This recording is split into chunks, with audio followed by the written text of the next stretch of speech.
Salam, saudara. Kalau Bung Karno pernah mengatakan dalam pidatonya yang berjudul Jas Merah, artinya jangan sekali-kali melupakan sejarah. Oleh karena itu, berkaitan dengan hal tersebut, ingin rasanya disampaikan sejarah singkat berdirinya Jemaat Tempurjo. Daerah Tempurjo pada mulanya merupakan daerah yang berupa rawa-rawa yang penuh dengan air. Dan tentunya ini merupakan daerah yang subur. Hal inilah yang membuat banyak orang mulai tertarik untuk membabat dan membuka lahan baru. Makin lama mulai banyak orang yang datang dan tinggal menetap.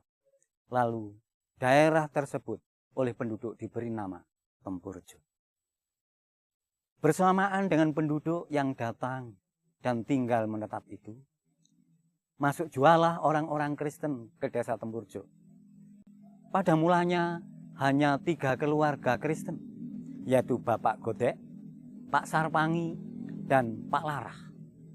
Seiring berjalannya waktu, semakin banyak juga orang-orang Kristen yang ikut berdatangan. Akhirnya mereka berhimpun diri dan mengadakan peribadatan yang bertempat di rumahnya Bapak Rumanti. Perkumpulan orang-orang Kristen di Tempurjo ini juga disebut sebagai gerombolan Kristen yang pada waktu itu masuk dalam wilayah pelayanan Jemaat Tempur Sari. Orang-orang Tempurjo yang berperan untuk mengembangkan kegiatan peribadatan pada waktu itu adalah Bapak Sri Joko dan Bapak Sutomo, dan otomatis dibantu oleh pendeta Jemaat Tempur Sari, ialah Pendeta Urip Seharjo. Cerdik pandai mengatakan, dunia berputar, masa berjalan. Hari merambat, bulan beralih, waktu pun berganti. Demikian juga halnya dengan sebuah sejarah yang tak mungkin lepas dari sang waktu. Pada tahun 1945, pecah Perang Asia Timuraya. Tentara Jepang tersebar di mana-mana, termasuk memasuki wilayah Indonesia dengan maksud untuk mengambil kekuasaan penjajahan Belanda di Indonesia. Belanda kalah dan akhirnya Indonesia dikuasai oleh tentara Jepang. Pada masa ini kegiatan peribadatan berhenti total. Banyak warga Kristen bersama dengan para penduduk yang lain pergi meninggalkan Tempurjo untuk melarikan diri, untuk menyelamatkan diri. Karena orang Kristen dianggap sebagai londo belangkonan. Banyak para pendeta yang dipenjara bahkan dibunuh oleh tentara Jepang.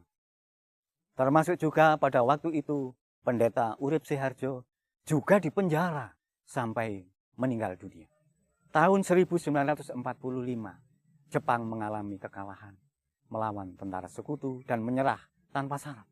Setelah Jepang keluar dari Indonesia, kegiatan ibadah jemaat Kristen mulai berjalan lagi.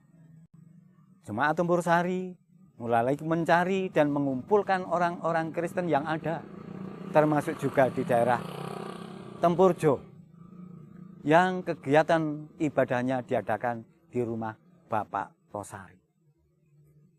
Tapi lagi-lagi dan lagi, pada tahun 1947 terjadi sebuah pergolakan. Belanda melakukan agresinya yang pertama untuk mencoba menjajah kembali Indonesia dan membangun markasnya di mana-mana, termasuk di Tempur Sari dan Tempurjo. Karena wilayah ini merupakan wilayah perang TNI yang ingin menyerang markas Belanda.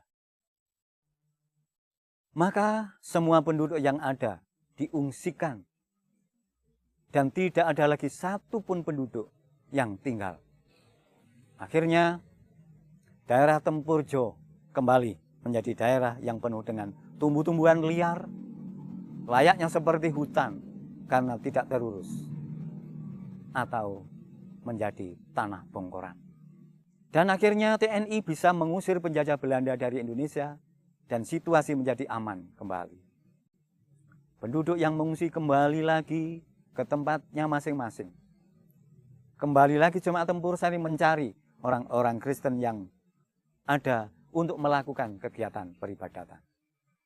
Di Desa Tempurjo, ibadah yang dulu diadakan di rumah Bapak Tosari, sekarang beralih ke rumah Bapak Rajiman. Pada tahun 1956,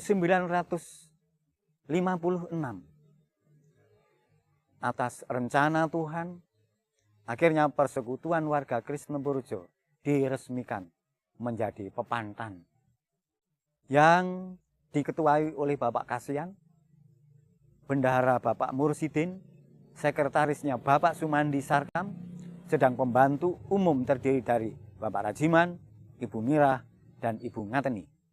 Semakin lama jumlah warga Kristen di Tempurjo semakin banyak, sehingga warga jemaat merasa membutuhkan tempat ibadah yang lebih luas lagi. Kemudian dibentuklah panitia pembangunan rumah ibadah yang beranggotakan Bapak Rajiman, Bapak Tosari, Bapak Kadir, dan Bapak Prasetyo. Akhirnya rumah ibadah dapat dibangun di atas tanah seluas 1/4 bau pemberian dari Bapak Mintarjo.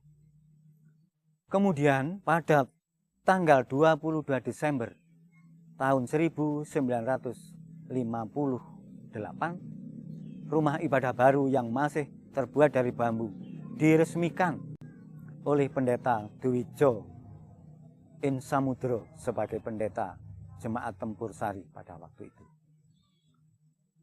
Saudaraku semuanya, semakin pesatnya perkembangan jumlah warga di Pepantan Tempurjo, maka pada tanggal 6 Juni 1967, Pepantan Tempurjo didewasakan menjadi Jemaat Tempurjo.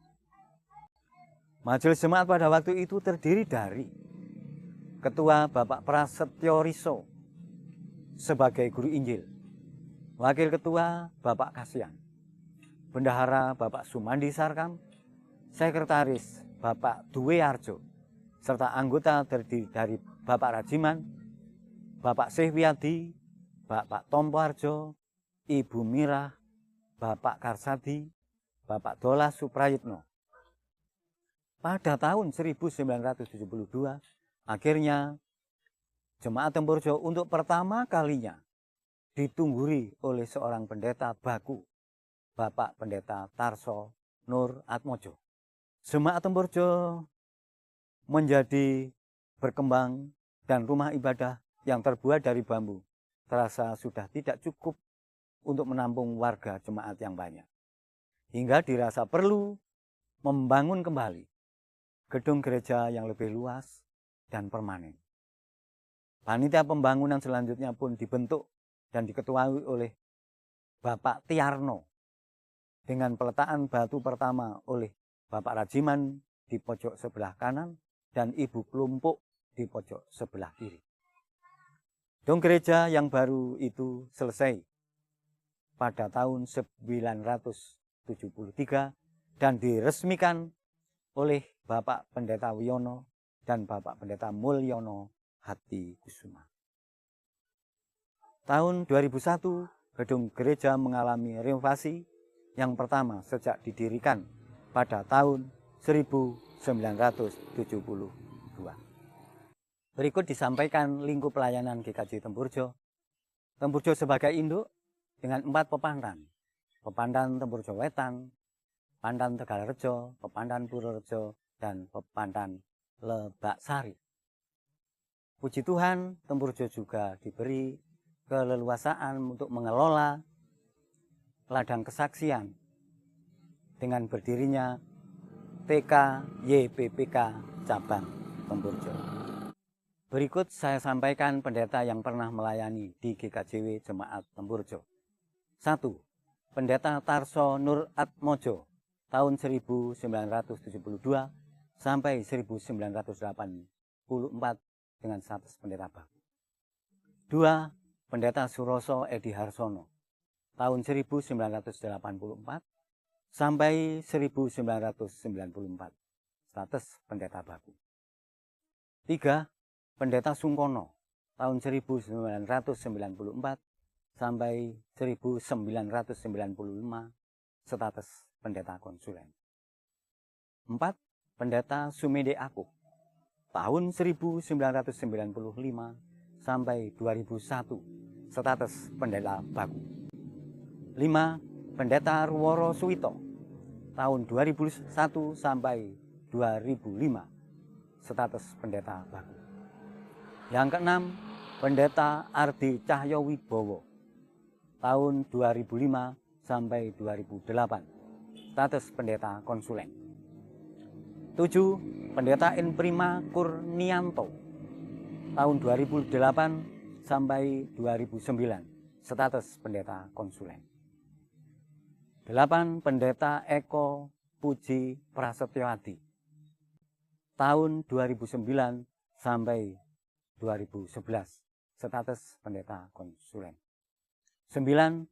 Pendeta Jatmiko, tahun 2011 sampai tahun 2012, status pendeta konsulen. 10.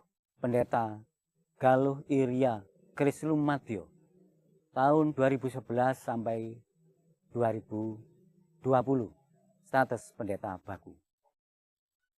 11. Pendeta Dinasteria Ecclesia Augusta, tahun 2020 sampai sekarang, status pendeta baku. Berikutnya vikar yang pernah ada di GKJW Temburjo. Yang pertama, Lantikaningrum. 2. Ubin Maulana. 3. Gideon Hendro Buwono. 4. Yonatan Susula Putra. Selanjutnya disampaikan juga prastase di GKJW Jemaat Temburjo. Yang pertama, Gideon Pandu Perdana. 2. Agus Hari Kurniawan. 3. Delila Widya Ayu Oktaviana. 4. Hulda Kristina Anggraini. Tuhan memberkati.